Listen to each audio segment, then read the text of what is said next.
Oi pessoal, tudo bem com vocês? Como é que vocês estão? Espero que estejam todos bem. Antes da gente dar início a mais uma videoaula, gostaria de pedir que vocês se inscrevessem no canal da nossa escola, deixassem o seu like e o seu comentário no vídeo e compartilhassem também com os colegas da sua turma, certo? O vídeo de hoje é voltado para os alunos do segundo ano e o tema é Reino Fungi. E vocês podem acompanhar esse capítulo através do livro didático na página 61, certo? Vamos iniciar observando as imagens de alguns fungos, né? Temos aí o bolor, que é muito encontrado em paredes úmidas, né? Paredes dos banheiros. A levedura, que é um fungo unicelular, que é utilizado na fabricação de bebidas fermentadas. Cogumelos, champignons, que são utilizados na alimentação, e os fungos orelha de pau. Temos aí as características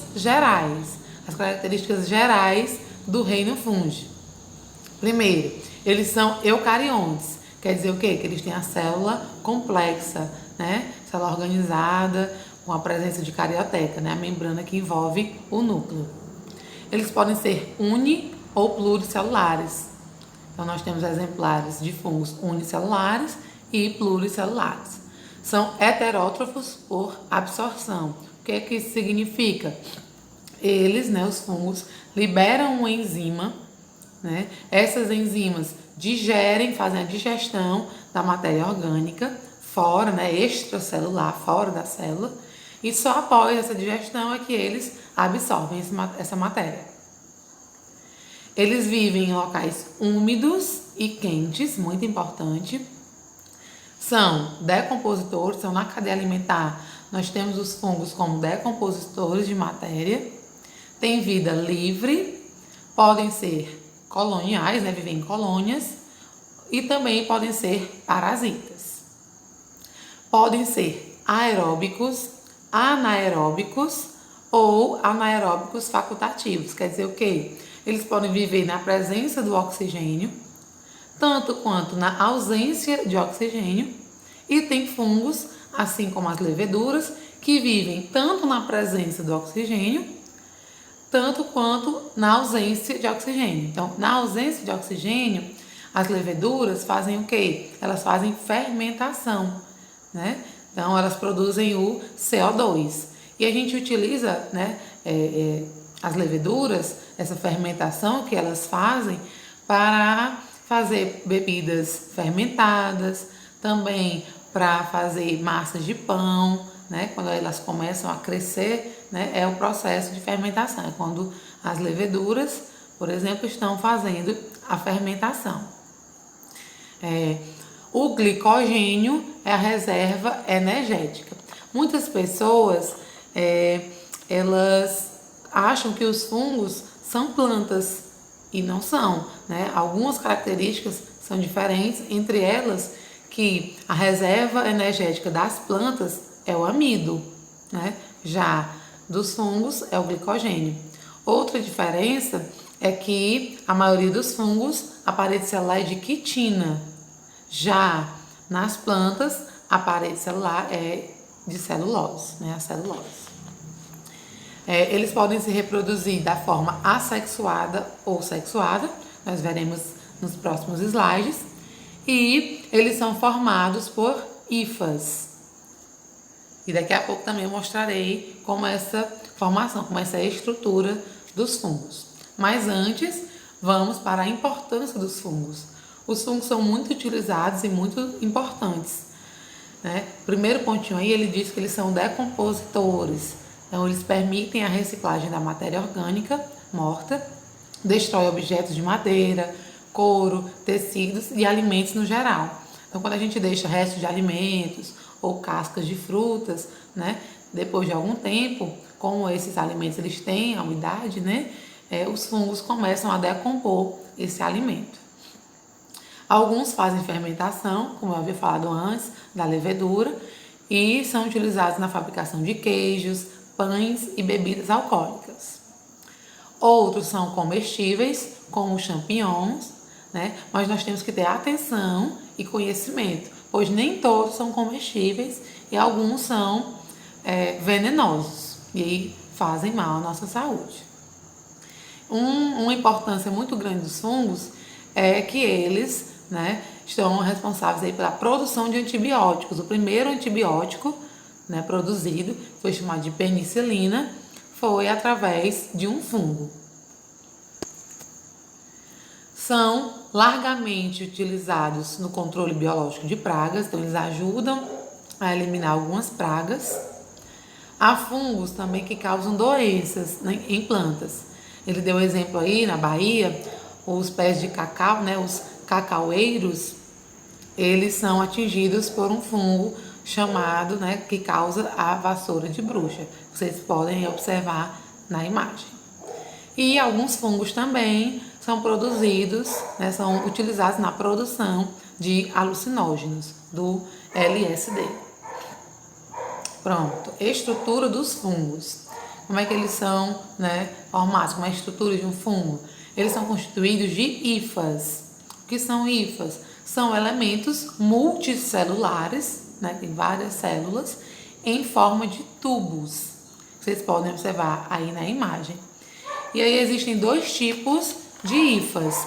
Existem as hifas septadas, que estão aparecendo aí nessa imagem na cor verde, mais embaixo do slide.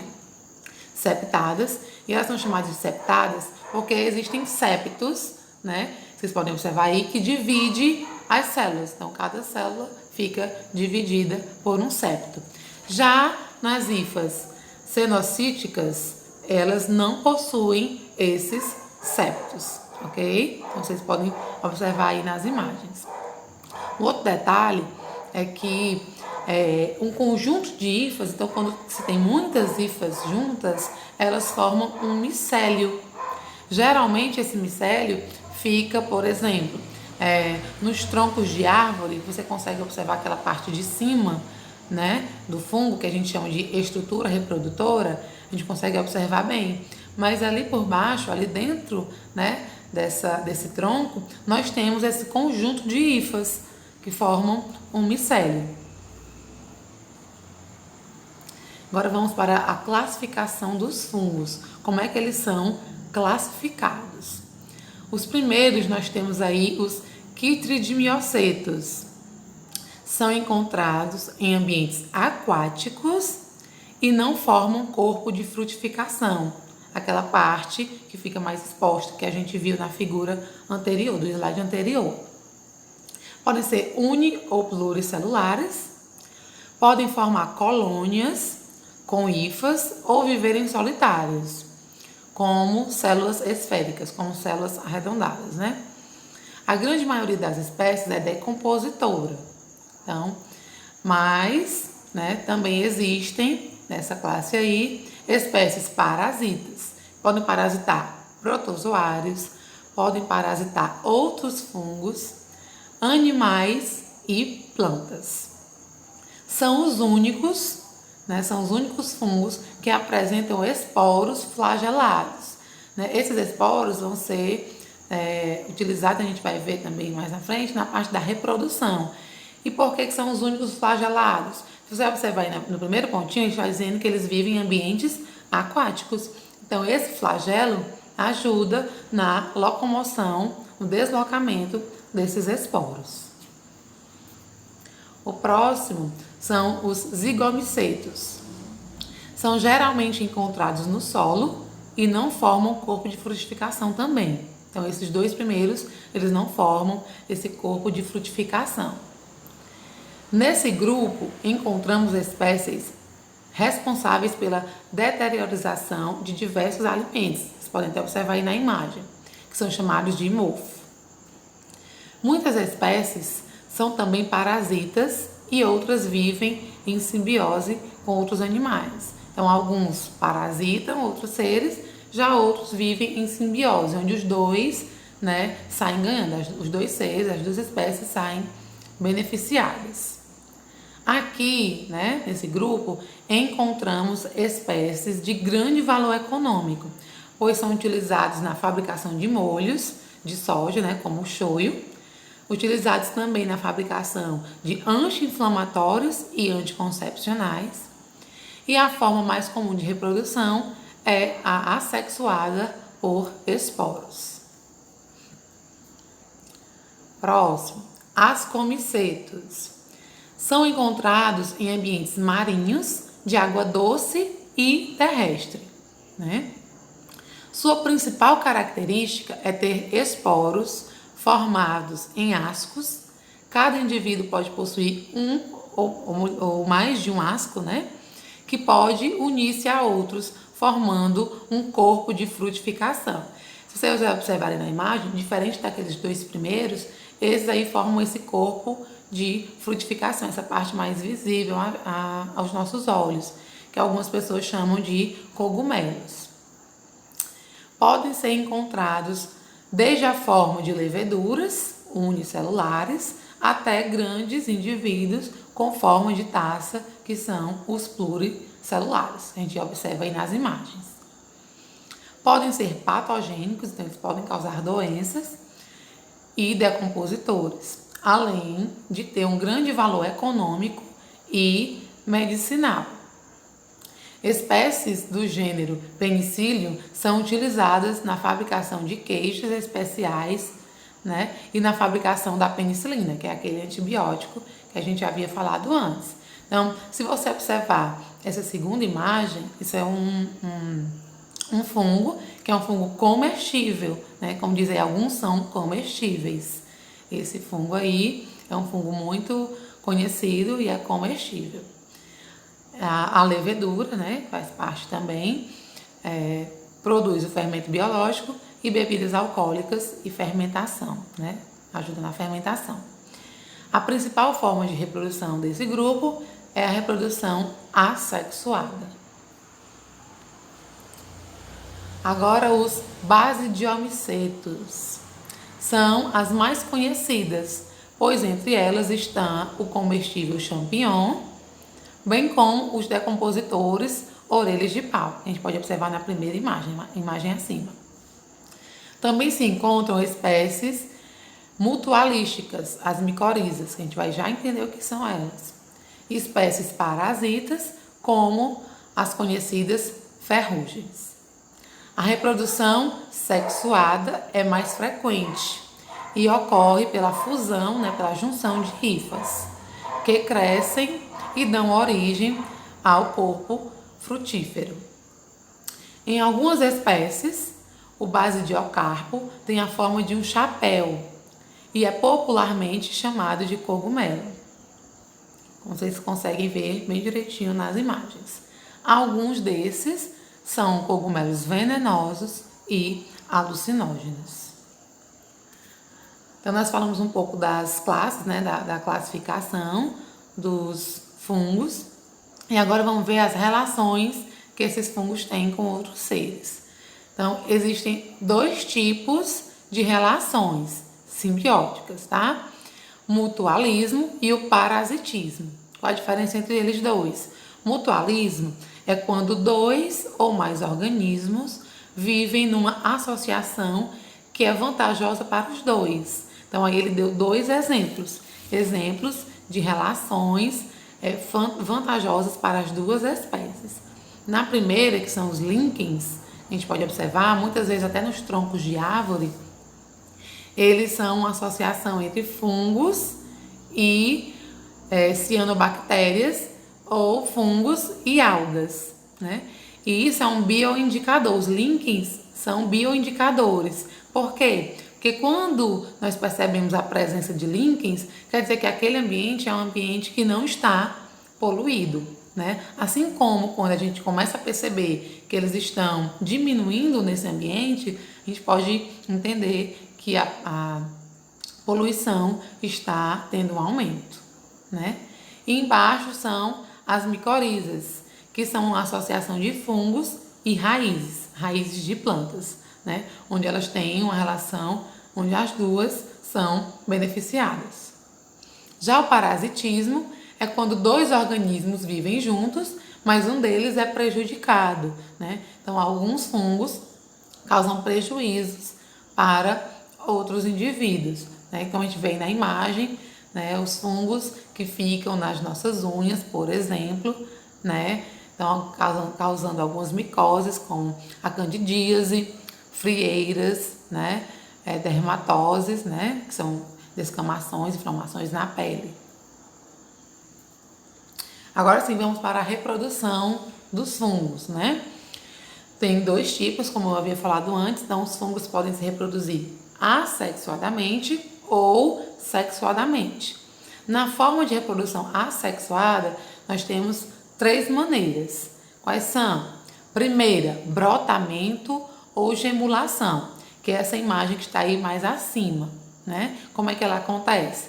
É a forma de saliências, ou melhor, é a formação de saliências na célula de um fungo unicelular. Então você observa na imagem, primeiro, né, ele está lá, o fungo, a célula do fungo, depois começa a surgir um broto, né, um brotamento. E desse brotamento se dá origem a um novo fungo. A segunda maneira é a esporulação, que vocês podem observar na segunda imagem.